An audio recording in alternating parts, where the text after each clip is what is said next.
తమిళగల వెట్రి కలగం టీవీకి అధినేత ప్రముఖ నటుడు విజయ్ కరూర్లో జరిగిన తొక్కిసలాట ఘటనపై తీవ్రంగా స్పందించారు. ఈ ఘటన తనను ఎంతగానో కలిచివేసిందని పేర్కొన్నారు. ఈ ఘటనతో తమ గుండె బద్దలైందని మాటలు రావడం లేదన్నారు. తాను ఏ తప్పు చేయలేదని స్పష్టం చేశారు. ఈ మేరకు ఓ భావోద్వేగ వీడియో విడుదల చేశారు. కరూర్ ఘటనపై ఆయన మాట్లాడుతూ నా జీవితంలో ఇలాంటి పరిస్థితి ఎప్పుడూ ఎదుర్కోలేదు. ఈ దురదృష్టకర సంఘటన జరిగి ఉండాల్సింది కాదు. నేను కూడా మనిషినే. అంతమంది చనిపోయారని తెలిస్తే అక్కడి నుంచి వెళ్లిపోతానా? ర్యాలీ కోసం అన్ని జాగ్రత్తలు తీసుకున్నా కానీ ఊహించని ఘటన జరిగిందని విజయ్ తీవ్ర ఆవేదన వ్యక్తం చేశారు.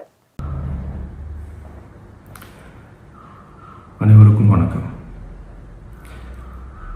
என் லைஃப்பில் இந்த மாதிரி ஒரு பெயின்ஃபுல்லான ஒரு சுச்சுவேஷனை நான் ஃபேஸ் பண்ணதே கிடையாது. மனசு முழுக்க வலி வலி மட்டும்தான். இந்த சுற்றுப்பயணத்தில் என்னென்ன மக்கள் பார்க்க வராங்க, அதுக்கு ஒரே ஒரு காரணம் தான் அவங்க என் மேலே வச்சிருக்கிற அன்பும் பாசம். அந்த அன்புக்கும் பாசத்துக்கும் நான் எப்பவும் கடமைப்பட்டிருக்கிறேன். அதனால தான் இந்த சுற்றுப்பயணத்தில் மற்ற எல்லா விஷயங்களையும் தாண்டி மக்களுடைய சேஃப்டி, அதில் எந்த காம்ப்ரமைஸும் பண்ணிடக்கூடாதுன்றதுக்காக தான் அது என் மனசில் ரொம்ப ஆழமாக இருக்கும் அந்த எண்ணம்.